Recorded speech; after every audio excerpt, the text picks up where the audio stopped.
I'm Ruth and welcome back to my channel, So Dysfunctional. Today I'm here to talk to you about the Elliot Sweater from Helen's Closet. So this was a pattern that I made up earlier on in the year, I think. And I made it out of a French terry, I guess it is. It's a loop back. It's a loop back, relatively lightweight cotton jersey, which I bought from a shop on the Goldhawk Road, and I could not tell you which one it was.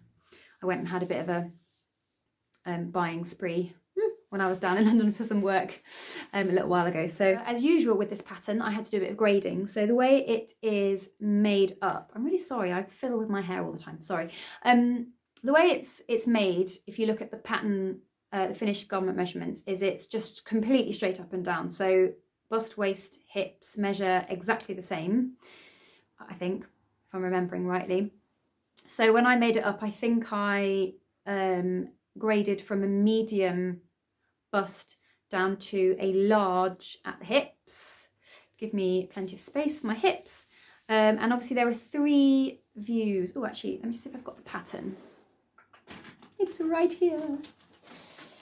Right, so this is the pattern. I'm hoping it's going to focus okay because I've got the autofocus on my camera again. So it's got, 3 views on the pattern. So there's a sort of shortish, I guess, waist height version with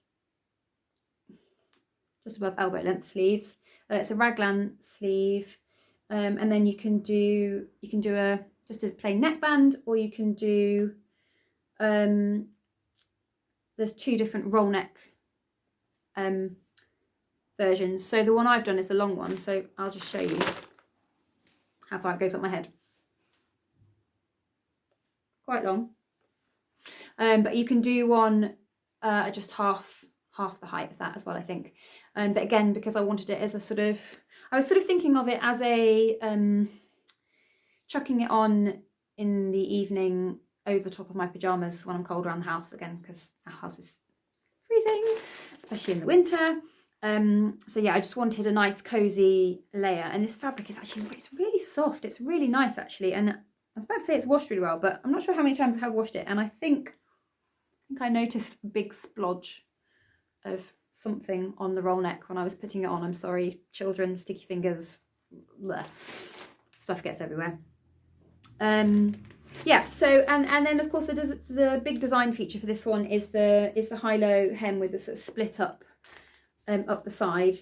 And I saw that, and I think the version that's on the website is probably made out of a quite drapey jersey, and it looks really, it hung really nicely on the model, and I thought, yeah, that's really nice.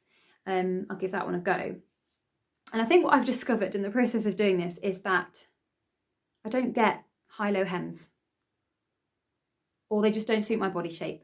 I've still got a bit of a kind of mum poochy tummy, and then with the big hips and the relatively big bum, I kind of feel like somehow it just sort of emphasises it, because the front part of the top just kind of stops exactly where I'm at my biggest on the front. And so when I sort of made it up to start with, I was sort of a bit disappointed about how it looked from that point of view. And I think, there are some people that, especially a lot of the sewing bloggers, I have to say, have amazing style and can just wear anything and look fantastic.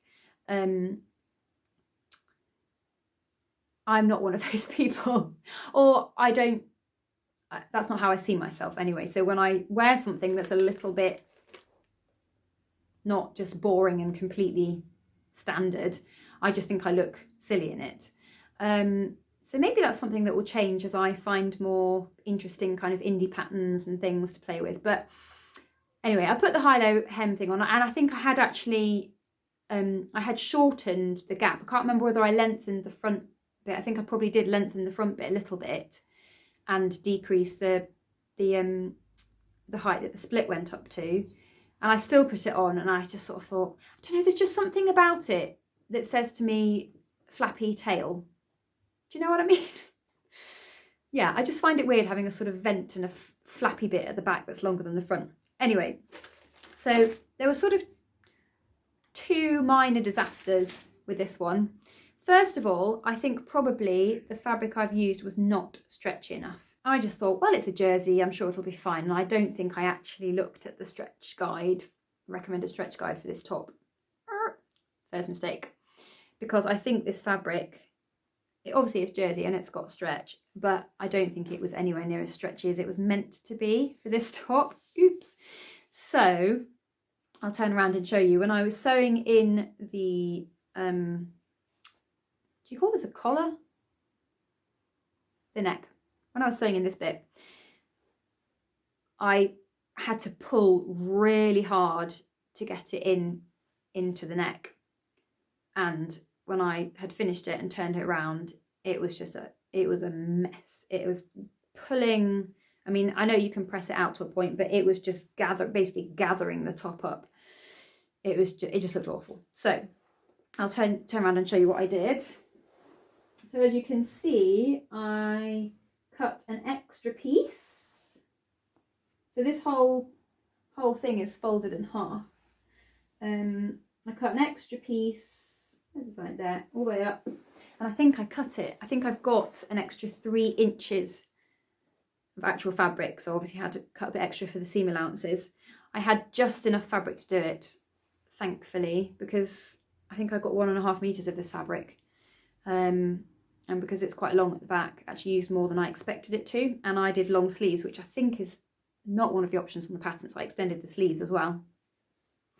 So yeah, that was one of those moments when you spend all that time like really trying hard not to pucker the collar into the top, because you can see that it's, you know, you really need to pull it hard.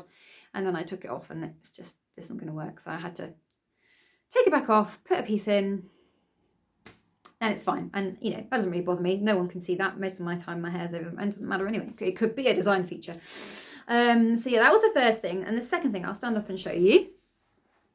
So here it is. It's got plenty of space because of the split. I think actually if I sewed it up straight, yeah, it would only just snugly fit over my hips. I hope I'm in the right sort of place you can see. As you can see, there's an extra band on this, which shouldn't be there. So that is because when I tried it on, I'm just going to move my chair out of the way. So when I tried it on and I looked at the high-low hem, and that was the kind of moment when I just thought, do you know what? I don't get the weird flappy thing. I feel like I've got a tail. So I had enough fabric to just cut out an extra strip and stuck that on, so it was a bit longer at the front. And also because I want it for warmth, I really like to have my midriff covered. I do not like the possibility that top and trousers are going to separate because it just makes me really cold. I don't like drafts getting in around there, certainly not in the sort of colder months anyway. So I wanted to know that it was going to cover me up, and I think, yeah, originally the pattern probably maybe only came down to there. Now I appreciate that probably for my shape, it would be better if I had either tops much shorter or much longer, because this, I guess, kind of just emphasises the width of my hips. But I can't get over the fact that I really, really want to have this covered. So maybe the next thing I need to investigate is high-waisted trousers and then sort of slightly shorter tops. But that's something for the future. So yeah, so I stuck this band on and it's fine. It just looks a bit weird, doesn't it, really, with this strange band on the bottom. But it's functional and it keeps me warm. So yeah, so that's my Elliot. I think those were the only disasters I had. I think they were. And I was sort of put off the pattern a bit, really, especially because of the neckband thing. And I just sort of thought, well, it's just not a big enough piece. And then I thought about it carefully and thought, actually, no, this is probably my fault because the fabric isn't stretchy enough. So I have actually started making another one, just a t-shirt version with just the neckband as a sort of part of a pyjama set. So I will let you know how that goes. I'm hoping it's a much stretchier fabric, so I'm hoping that it will, the neckband will go in much better and I won't have to do anything to adjust it. Do I have anything else to say about this? It was a very, very easy make. did I do it on my overlocker? No, I just did it on my sewing machine. I have got an overlocker, but I just did this. I must have done it all zigzag then on my sewing machine, probably just for speed and ease. I do find sometimes that the kind of finer fabrics on an overlocker get a little bit, the seams get quite stretched out. So maybe I was just worried about that with this. Does it? Yeah, so it's generally it's a really nice pattern, and it's actually nice because the raglan sleeve is sort of shaped. So ones I've sewn up before quite often have just been straight lines.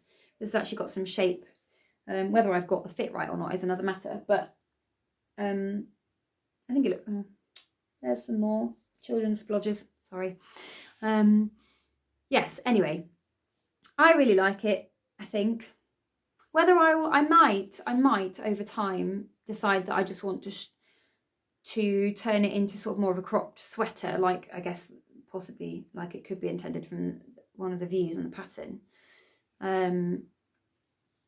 Once I've lost a little bit more of my mummy tummy, maybe. Give it a go if you haven't done the Elliot from Helen's Closet. I really like it. Clear instructions. Got it as a PDF and got it printed out. So yeah, all good. That's it from me today. I hope you like this video. Please do subscribe if you'd like to come back and see some more when I put my next video out. I hope you're all doing okay, and I'll see you next time, hopefully. Thank you. Bye.